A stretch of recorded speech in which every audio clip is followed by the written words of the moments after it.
he was born. Your first performance could also be your last. But these weren't the usual suspects. We laid the foundations for the beast that has become reality television. They were accidental heroes. I look like such a tool. You run, Subs. Let's return to Lakesiders. Good morning, Lakeside! How do you deal with becoming a household name overnight? You listen, you have damaged property that doesn't belong to you. Every shop I went in, somebody said, oh, that's that girl from Lakeside. Try the super cool approach. These days. Bam! To the moon! Oh yeah, I've been on the telly, me. Or make the most of fame while it lasts. At my age, at that time, everyone would be, can I have your autograph, please, mister? It's like, oh, come on, this is great, I loved it. Appearing on Lakesiders, the 1998 docu-soap about a shopping mall, catapulted ordinary people into the TV spotlight. For some, it changed their lives forever. Emma Boundy was the glamorous House of Fraser perfume girl with a passion for singing. Her first stage appearance was at the tender age of 12. While at school, she played Dorothy in The Wizard of Oz.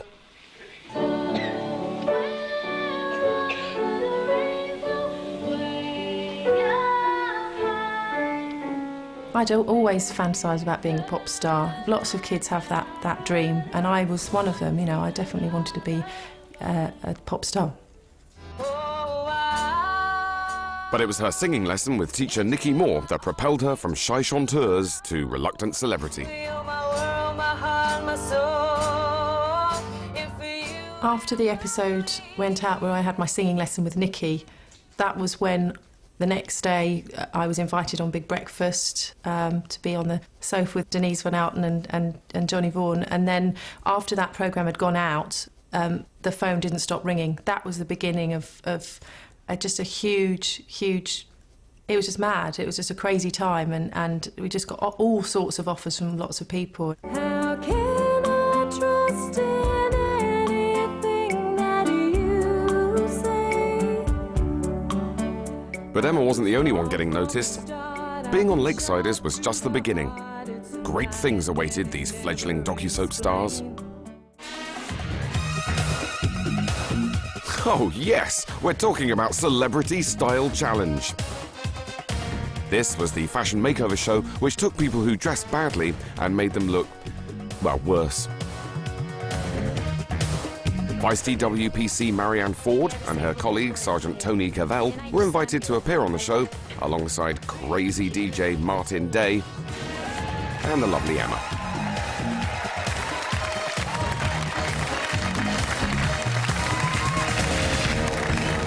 Yes, hello? Hello! And a welcome back to a sizzling new series of Style Challenge. Yes, it's hot. One day I came back in from being out on patrol, and Tony was saying to me, Marianne, it's Style Challenge on front. I was like, yeah, go away. I'm not answering it. Go on, go, because that's the sort of thing you would do. And eventually when I did take the phone, it was them. And yeah, it was an unusual experience, let's put it that way.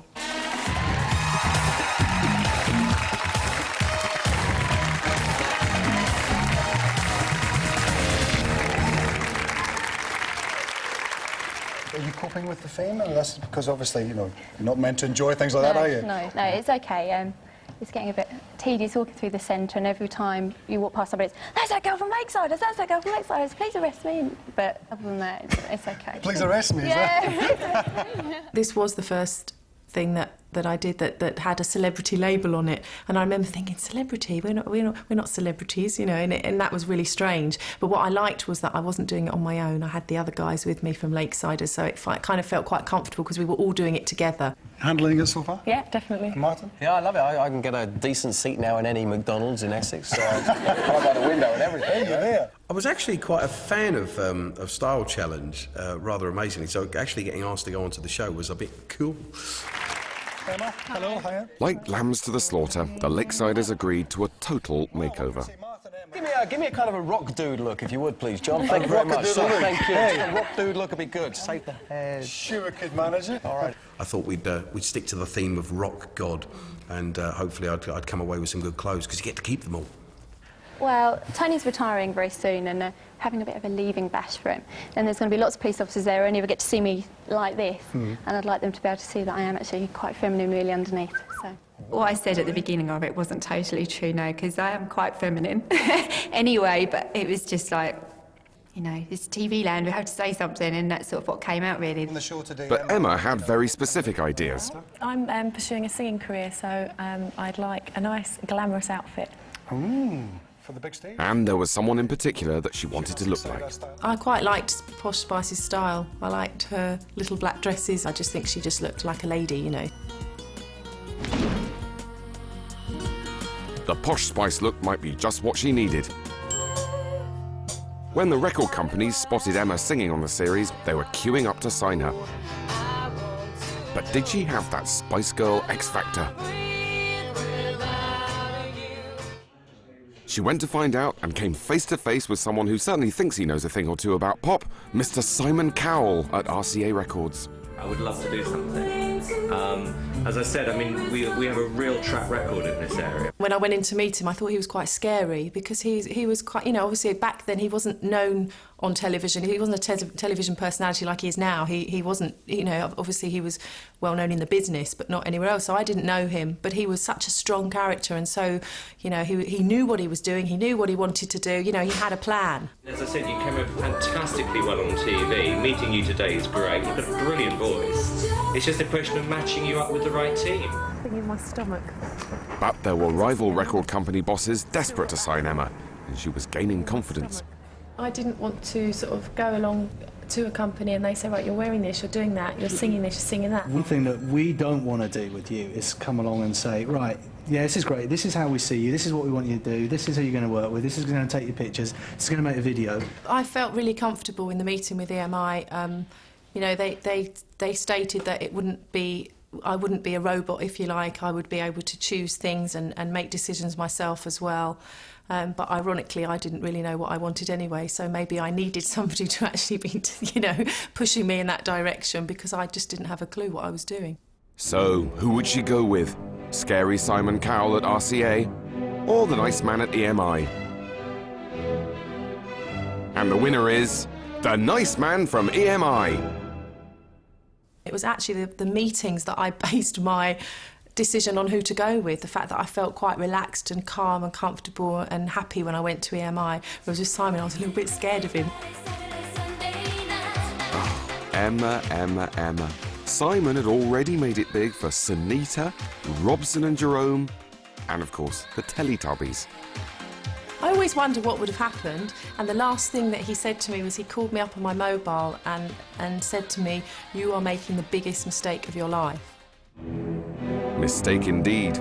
But how was she to know about the X Factor and American Idol and Leona Lewis? She was young and naive. You'd have done the same. Bye, Simon.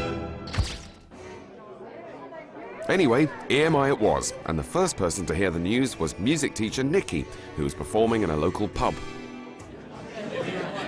Fancy seeing you here tonight. I know, I've come to see you. Are we celebrating yet? Yeah. What are we celebrating? The signing tomorrow, signing with you. Yes. Who with? EMI. Wonderful. I'm really, really happy for her. That's absolutely wonderful. I was so thrilled for her. I thought this is going to be magic, because also going back to past records of what people had done on these shows, I thought she was destined for at least a couple of years of good stardom.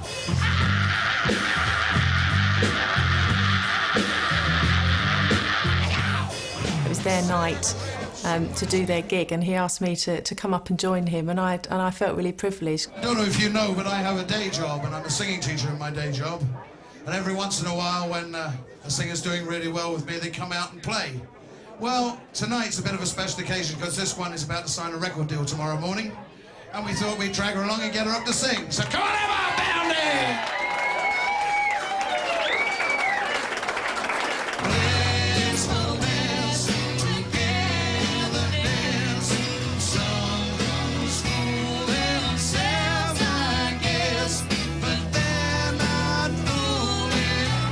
It was a night to say thank you to him for all that he'd done for me and all the advice he'd given me and all the support that he'd given me. So it's a night I'll always remember because of that.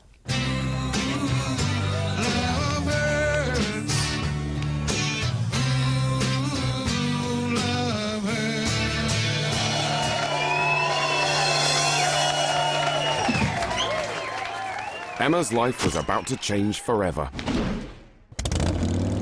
But someone else was about to undergo a radical change. Martin Day was the wild boy of the airwaves at Essex FM. He constantly came under fire from radio boss Paul, who battled to keep him in line. But you shouldn't have played it out without my permission. He was loud, he was flamboyant. It's gonna get orgasmic about now. He had a mane of flowing blonde hair, and he styled himself on the legends of rock.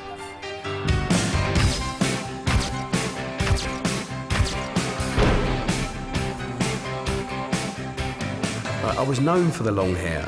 I was water-whistled many times, you know, walking down the street with that hair, and often mistaken for a girl. So soft, so shiny. Feels so good. Can we just land it then? Yeah, we're gonna. Anyway, Martin and Paul's relationship had already been tested in the sky above Essex. Martin, no, I'm not doing that. I'm not doing that. We do actually have a slight problem. Paul had placed his life in Martin's hands on his maiden flight as a qualified pilot. It was all going really well up to the emergency landing. Never again. Going flying with Martin was definitely an act of complete and utter madness on my part. Come on, Trevor, be careful, he's going to be cutting your hair. Style challenge would mean a chance for revenge. Hi. How are you? Hi, I'm scared. Just put your hand down there a minute, and we'll just lock you in. I don't want you chickening out. When the handcuffs went on, I thought, I think this means that the hair's going to go. But there was a bigger surprise for Martin. The boss had arrived.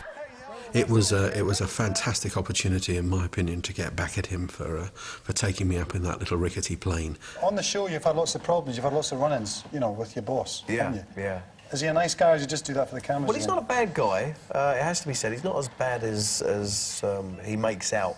Really? But he's the boss, and it's his job to moan and groan at me, and I let him do it because he is the boss. But do you like him? I mean, you know... Oh, he's a great guy. Is he? I don't listen to a word he says, and I ignore him totally, but I feel like I have to let him say what he wants to say, so I just let him moan. I go, and then I come Who do you think's got the scissors, Martin?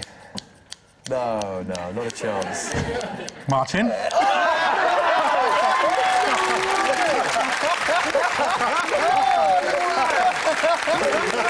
I had no idea at all. No idea. That was a genuine surprise. This is going to be my revenge for that flight you took me on 2 weeks ago. 3, 2, 1, go!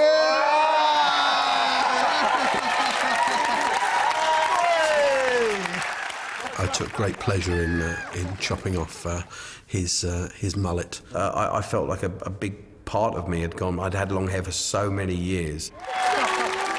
When Martin went home that night, his wife, Debbie, sadly burst into tears because she didn't like his new look. What have they done to you? You don't look like my Martin anymore. And someone else was losing his beloved hair. Sergeant Tony Cavell was having an overdue close shave. Goodbye, sideburns. But where was Marianne? Locked in a room, blindfolded, in her underwear, of course. We were taken into separate rooms, Tony and I, and I was told to strip down to my underwear and put on a blindfold, which he obviously thinks a bit odd. Glam. Are you going for a bit then, are you? It was all an innocent ploy to stop her seeing her outfit in advance. So have our stylists achieved the right looks for the Lakesiders, or will they feel shortchanged? When they were doing the finishing touches behind, you weren't allowed to look down. They kept your head up and stopped you looking.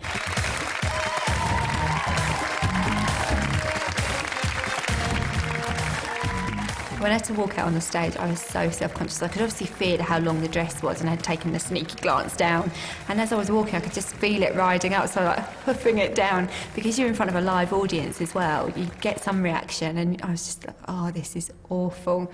And I felt slightly tarty. I didn't know her very well, but I could see she felt really uncomfortable in a really short skirt, and it was really tight-fitting. You could just see she was uncomfortable with what they'd chosen for her. Are you ready, Tony and Marianne, for your style challenge moment in the mirror? Because here it comes. We were given some idea that at the end, when the mirrors were going to be turned, that it would be a good idea to say that you liked what you were wearing, because the designers would get upset if you didn't. There's actually a female under there after all. Hey, I'll say. I was beginning to forget. Scroll, not bad, eh? Not bad, No, not no, bad. And look, love the hair. Love it all. It's great. I liked my hair, but the outfit I hated. For TV soap stars, telly had become a springboard for cutting it in the pop industry. Who could forget those legends of the small screen who took the term music into another dimension? Like the nation's favourite landlady, Anita Dobson.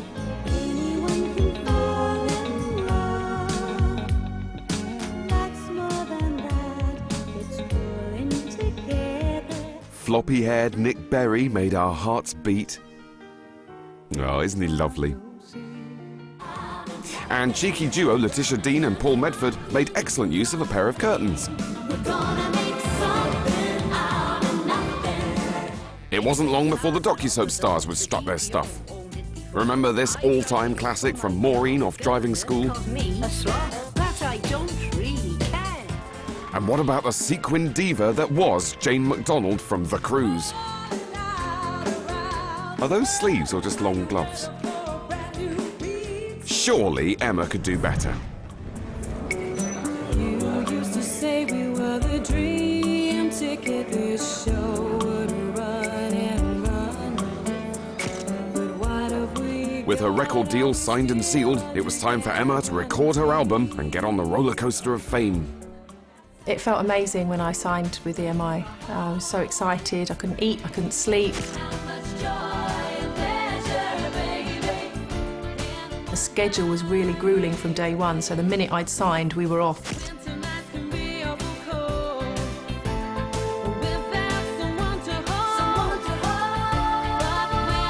We had to do photo shoots for the album cover. We had to decide what songs I was going to sing, and everything happened really, really quickly. But it was just, you know, it was the most exciting thing to happen. It was my dream coming true. I was treated amazingly in the beginning, you know, really looked after, and anything that I wanted, you know, everybody was really friendly, and you know, anything I needed or wanted, they would get for me. We were then in the studio really, really quickly, and the actual period of recording the album was over about 9 days, if I remember rightly. And, you know, we'd start off in one studio first thing in the morning, and then I'd be picked up by car, taken to the next studio, and we'd literally record the song, you know, within a day. You know, if there was things that were wrong on the out, you know, we had to do it really quickly, we had to move forward, and they say, oh, don't worry about that, we can put drums over that.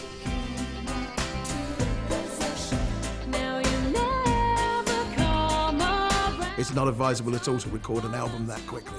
Not when you spent no time with the artists. What they did was they picked up 3 producers and put them to work, and the producers basically found the songs for them, did the production, and she was running between studios. They wanted it out before Christmas, so it was like, get it done and get it out. Emma's CD was recorded, mixed and produced in record time, ready for the docu-soap watching public to part with their hard-earned cash. I remember when the album first came out, we went into HMV or one of the record stores, and I just saw a whole line of my face on the front cover of these CDs and big posters everywhere, and I just couldn't believe it. It was like it wasn't real, but I was really proud. I'd worked really hard, and I was really proud of it. It may have been the lead up to Christmas, but this wasn't exactly going to be a jolly album. The series had shown how Emma had recently split up with her fiancé, and even visited a clairvoyant to see what the future held. So the album producers went for cover versions of well-known, heart-rending ballads.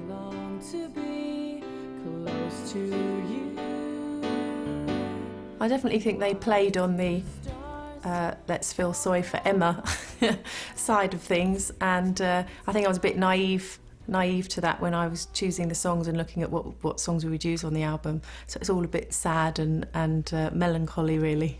Shall we have a look at the evidence? This is Emma's single CD. I bought this myself with my own hard-earned cash, and let's put it on and see what happens. The first track is I'll Never Fall in Love Again, so let's play that.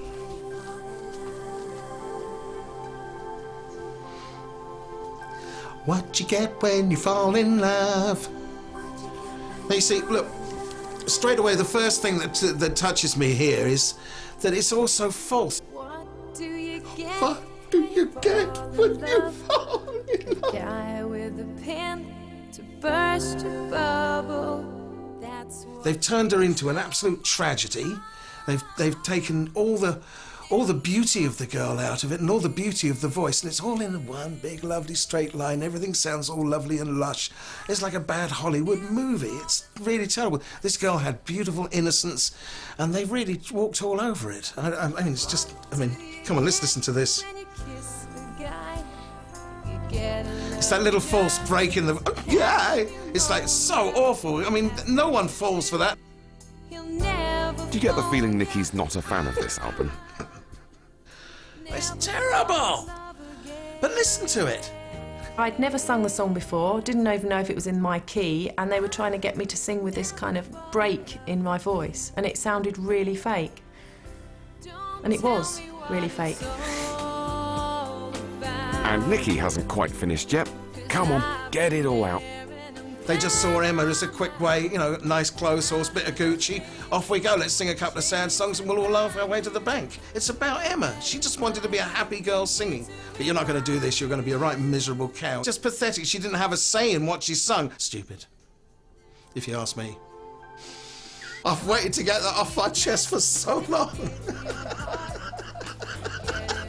Oh, bless him. But if Emma was going to have a big singing career, then image would be everything. Martin and Emma! She had DJ Martin for support as she walked back onto the stage, but after that she was left rather, well, exposed. The first thing that struck me was when I walked out onto the stage, I saw my dad's face in the audience, and he looked absolutely shocked. His mouth was open, and I thought, what have I got on? So I'm standing there, I could feel my heart beating before this mirror went round, because I just kept thinking, why is my dad looking like that? Why is my dad looking like that? I actually pointed to her, you know, I can see your knickers. And she was, oh! Here it comes! Everything was going through my mind at once. I think I'm standing here with this dress on, and you can see through it. Emma.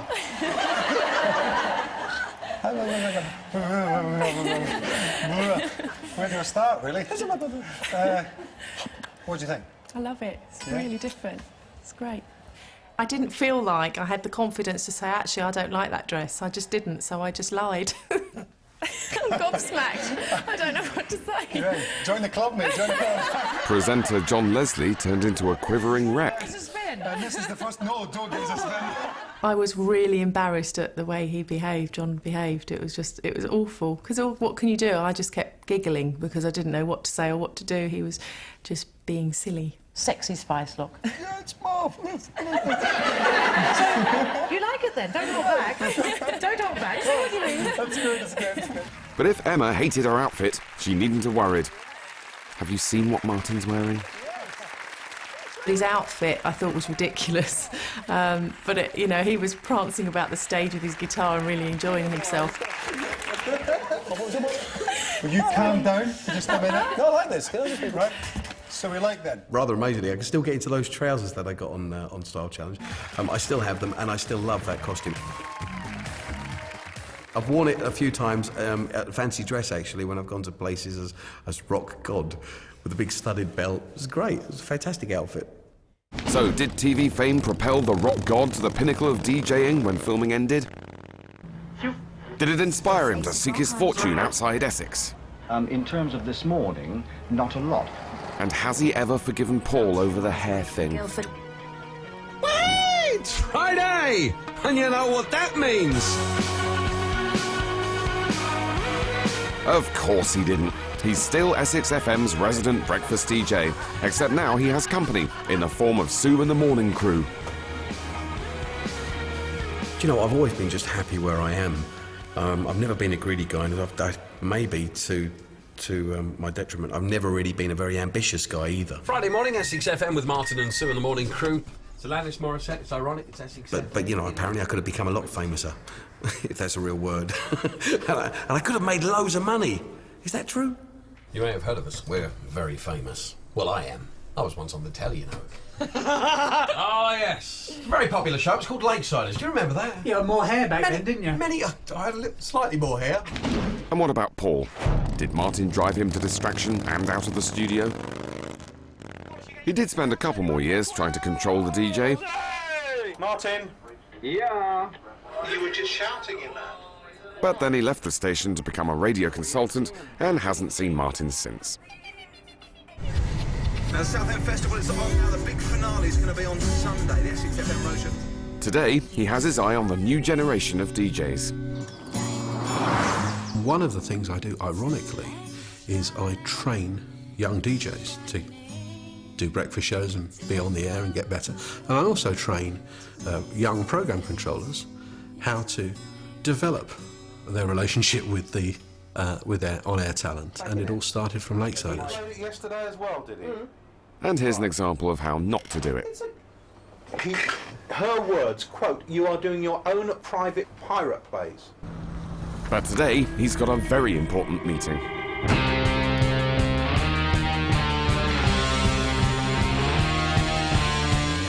You like common? I'm council through and through! Songs from Martin Day's random iPod. It's Friday, time to pick song number 3. I'll leave the crew up to that. And I said I've got a little surprise for you. So instead of us picking the song, we've got somebody who we felt was probably more qualified than this, and therefore here he is.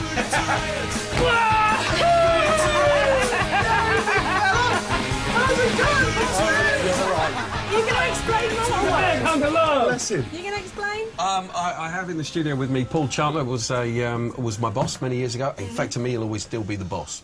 You're not winging it anymore in programme preparation? Oh, no, look, preparation. Will you look at all this? Look, I've been up all night preparing for today's show. You're not shouting at listeners? Shouting? No!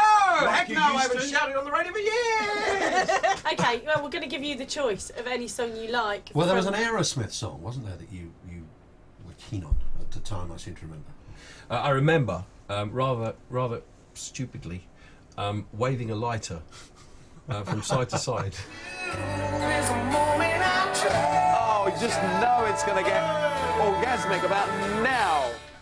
So Aerosmith, Don't Want to Miss a Thing. That sounds great. Would that I be don't want right? you two hugging and crying and things like that while this is going on. Give us a hug, big fella. Oh, I remember this one. Yeah, we in the studio. You are sleeping while you're far away and dreaming. I could spend my life in this sweet surrender. I could stay lost in this moment. We do actually have a slight problem. Yeah, we had fun with Ellie Grant. We got the fire brigade out. Is a moment I treasure. Don't wanna close my eyes. I don't wanna fall asleep 'cause I miss you, baby, and I don't wanna miss a thing. 'Cause even Next time, is Lakeside still there? And who on earth is he? And did Emma's album lead to fame, fortune, and happy ever after? close to you, feeling your heart beating. And you can catch that final episode as we return to Lakesiders on Monday. The fierce challenge facing the English cottage garden next on BBC Two in Gardener's World.